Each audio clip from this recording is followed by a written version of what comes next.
Hello, welcome everyone. Today I am making chicken breast to put in my freezer to eat for the week, for the month in general, because my parents bought 12 chicken breasts. So we gotta cook those before they go bad. All right, here's our chicken. I hate touching chicken breast. And during this process, I tend to wash my hands about like 50 times because again, I hate touching chicken. Okay, here we go. I like to lay it like kind of upside down so then I can get the crevices. Now I go wash my hands. Okay, so the first 6 I seasoned. 1 just salt, pepper for like standard, control, whatever, and then I did lemon pepper seasoning for the other whatever. But this time I have this like caramelized butter seasoning I want to try, and then I'm also going to do some like habanero, salt, chipotle, jalapeno, because I really enjoy those. Start off with some salt, generous amount because you want it to be like get into the chicken. So then we just have some pepper that I crack over everything. But I think we'll use this one. For this side, we're gonna be doing chipotle salt, jalapeno, and habanero. I love. Just a little sprinkle in. Okay, I'm gonna do the other side. You don't need to watch that because like that's just pointless. So I'll be back when it's completely seasoned. We're gonna heat up the oil, so we have to wait for this pan to get hot because the trick for your chicken not sticking is you making sure your pan is hot.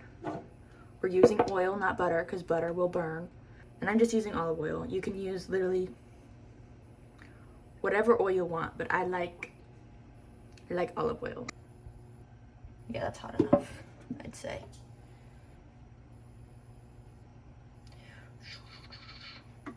You want to add a lot of oil because you're kind of frying it.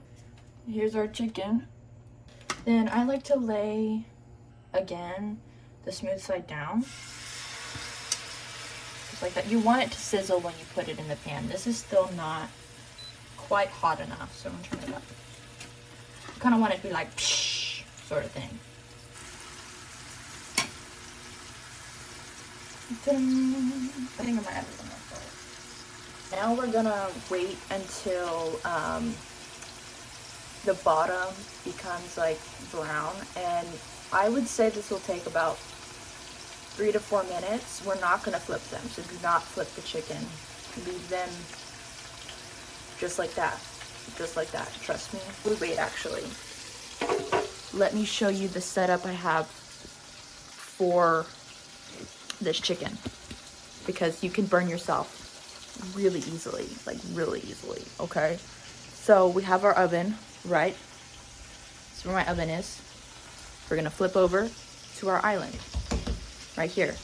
I have this cutting board, and we're gonna use it to land the pan on after it comes out of the oven. It's hot as balls, okay? It's really hot, so you have to be really careful. And you're gonna take the chicken and put it on like a cutting board or a place for it to cool down for like until it's completely cool, because you don't want to cut into it while it's hot. Otherwise it will be dry, and you don't want dry chicken. No one wants dry chicken.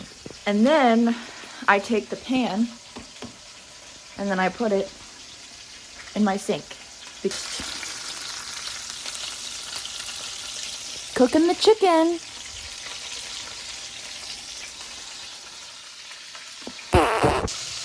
Okay, so don't be afraid when you're cooking chicken or like this, because the whoa. 1 second now. Don't be afraid while you're cooking the chicken, because it will splatter. But if you just back off, you don't need to touch the chicken. at all. Like, but let's do a little check-in to see where it's at. Usually if it's sticking, that means it's not done yet.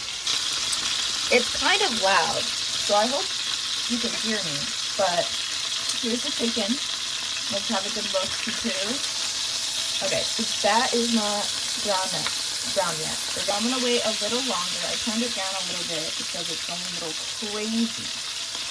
But yeah, that's not completely brown the way I want it just yet.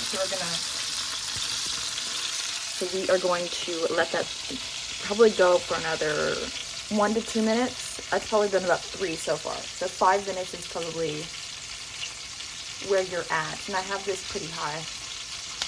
But I did just turn it down because it was going a little crazy. Well, I'll be right back with the part where we put it into the oven. Okay, y'all. This is what we're looking for right here. You know what I mean? Got that nice color. Okay, so now that we have the color on the chicken, we're gonna move it to our preheated oven. We're gonna pre-open the oven, like so. We're gonna just put that girl in there. And you're gonna set a 15-minute timer. And then we're gonna temp the chicken to see where she's at because I don't trust. We have, for some reason, it's only Celsius on here. So for all the Americans, which I am one, I don't know what that is in Fahrenheit, but it's gonna be 73 degrees Celsius. Okay, remember that. Okay guys, time to check your chicken. We're gonna check the temp now. Okay, now we're gonna probe. Let's choose this one. You wanna go in the thickest part of the chicken. All right, it's right at 73 degrees. So I think I'm gonna pull it, guys. We're gonna pull it. Okay, we're gonna pull the chicken because it's at 73 degrees and it should be good to go. So don't be scared. I'm using tongs. Use 2 oven mitts to transfer to a different spot for the safest outcome. I'm just stupid. Here's our chicken. Calm. No need to panic. And it should be just like this. See? If you want, I kind of do this where like I flip it over to get some of the caramelized stuff on it, because I like the caramelized stuff. Tends to be good. Now what we're gonna do is I'm going to transfer these right here to let them cool down all the way. But we're just gonna plop them. See how I like got some of that goodness on there? You know? Now we're just let them cool down for like until they're completely cooled, like 100% cooled down. All right. These aren't completely cooled down yet, so we're not gonna cut those, but we're gonna cut fish. I'm just cutting them to strips for when ready to eat.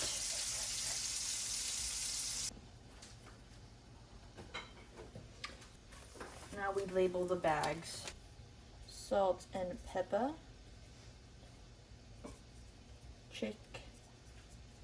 Chicken. 20th of January. Like so.